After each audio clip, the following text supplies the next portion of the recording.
বিশ্বের সবচেয়ে বড় বিজ্ঞানী কে? যে লেখক, যে পাঠক, একটা বই লিখছে 100 জন মানুষের জীবন কাহিনী। কতজন মানুষের জীবন কাহিনী? 100 জন। কিন্তু এই ব্যক্তি খ্রিস্টান। যে ব্যক্তি কি করছে? এই জীবন কাহিনীগুলো লিখছে। এই ব্যক্তি কি? খ্রিস্টান।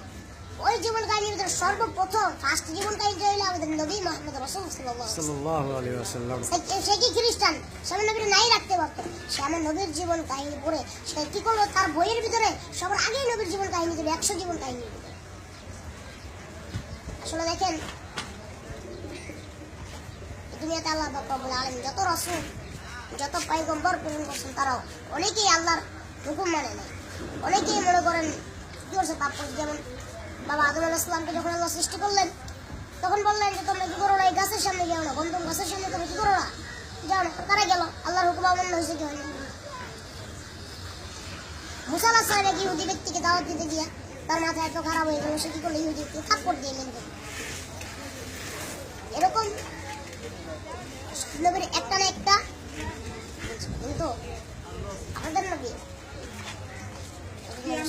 এত ভালো ছিল যে তার জীবনের ভিতরে কোনো ভুল নেই। তার জীবনের ভিতরে কোনো কি নেই? কোনো ভুল নাই। এখন আল্লাহ নবীর জীবনের মতো আপনার আমার জিন্দগি যদি আমরা করতে পারি, যেমন ধরেন আল্লাহ নবীকে এক ব্যক্তি একটা থাপ্পড় দিলে আরেকটা গাল দিচ্ছে, থাপ্পড় দেওয়ার জন্য কিছু কি দেয় না। আর আপনারা আমার আজকে একটা থাপ্পড় দিলে আমি কি করবো? একটা থাপ্পড় দেবো। এই কারণে কাজে আপনি আমি আমরা সবাই চেষ্টা করব আল্লাহ নবীর জীবনের মতো জীবনী গঠন করা। তারপর দেখেন আল্লাহ নবীর জীবনীতে যুদ্ধের ভিতরে কি করা হয়, কি বলছে যে আল্লাহ নবী যুদ্ধ করতেছে।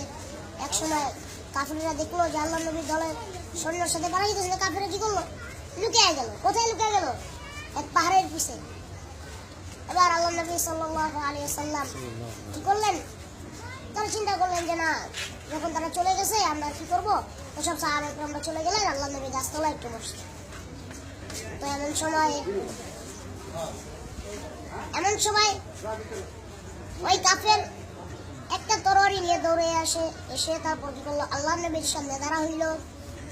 আল্লাহ নবীর গলার সামনে তরবারিটা ধরে বলতেছে যে তুমি তো খালি সবাইকে আল্লাহর দাওয়াত দাও, এখন তোমার আল্লাহকে আমার হাত থেকে তোমাকে বাঁচাইতে বলো। দাও, তোমার আল্লাহকে তুমি রাখো, তোমার আল্লাহ তোমাকে আমার হাত থেকে বাঁচাইতে পারে। এখন আল্লাহ নবী আল্লাহকে ডাক দেন, সঙ্গে সঙ্গে ওই কাফেরের হাত থেকে তরবারি কাঁপতে কাঁপতে কি হলো? মাটিতে পড়ে গেল। এবার ওই কাফের যখন ওই তরবারি মাটিতে পড়ে গেল, তখন আল্লাহ নবী তরবারিটা উঠে কাফেরের গলায় ধরলো। এবার বলতেছে আমার তো আল্লাহ ছিল, আমারে বাঁচিয়েছে, তোমার কি বাঁচে? আমার কি ছিল? আমার কি ছিল? আমার আল্লাহ ছিল, এই কারণে আমাকে বাঁচিয়েছে। কিন্তু তোমাকে কি বাঁচাবে? তুমি তো আল্লাহকে মানে না। এবার বলতেছে ইয়া রাসূলুল্লাহ, ইয়া হাবিবাল্লাহ, আমাকে যে আল্লাহ বাঁচিয়েছে, আপনাকে যে আল্লাহ বাঁচিয়েছে, আমাকে সে আল্লাহ বাঁচাবে। সুবহানাল্লাহ। এবার এই ব্যক্তি কি হলো? নবী সাল্লাল্লাহু আলাইহি ওয়াসাল্লামের হাত ধরে কালিমা পড়ে মুসলমান হয়ে গেল। আমরা যদি এরকম ভাবে মানুষকে দিলে তাও দিতে পারি, তারা হবে না কেন? কারণ আমরা একজনের কাছে 4 দোকানে মানুষ খেলা দেখতেছে, আমরা ওদেরকে নামাজের দাওয়াত দিলাম, যে নামাজের সময় এসে এই নামাজের সময় এসে আসুন আপনারা। এর দায়িত্ব। আল্লাহ নবী কি করছে? কাফেরদের ডেইলি দাওয়াত দিচ্ছে, মাইর খেয়েছে, তারপর আমাদের দাওয়াত দিচ্ছে। আমরা যদি এরকম ভাবে দাওয়াত দিতে পারি, আমাদের বাংলাদেশের সমস্ত মুসলমান এবং যুবক, খাস করে যুবকেরা ইসলামের পথে আসবে। আল্লাহ পাক রব্বুল আলামিন আমাদের তৌফিক দান করুন। আমিন। আমিন। আলহামদুলিল্লাহি রাব্বিল আলামিন। আসসালামু আলাইকুম।